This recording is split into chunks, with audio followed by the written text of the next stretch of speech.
guys. Matan kabaw guys. Oh. Karting kabaw. Kiri gaw. Anabot ah.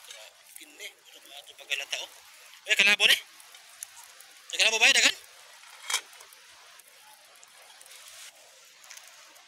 Dapat kanabo amo dagan. Oh, bisa ito. Ano?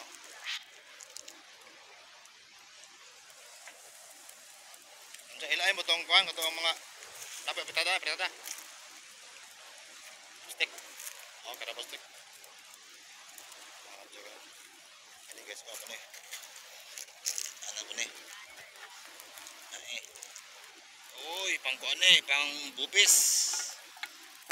Bubis. Nagdiyaw kabo guys kay para kuan integrasyon ba. Ingabot ilang kabo o punsi kabok. Sukad sa pagam. Anaan sa tag-iya mag-ihaw. Tuman na.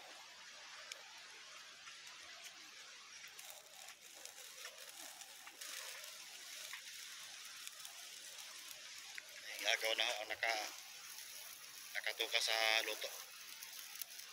Igagaw na si Victor Filtran. Magod ni pag-ihitan nga ako si Nero diri sa among lugar.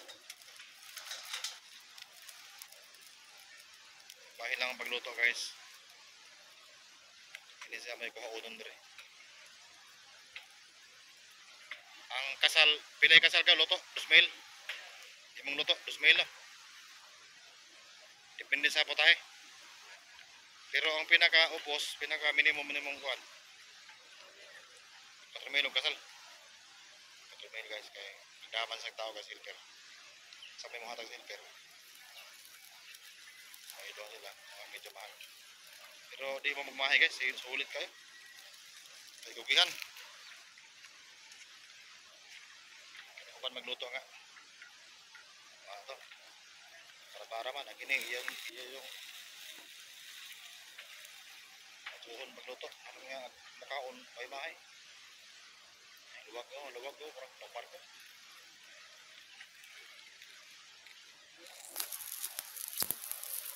Biras ng luwag ah. Nakaluto mo susman ka. Sapet ka. Marzon, dito ka Marzon. 4,000? Haya. Sa gabi? Kano?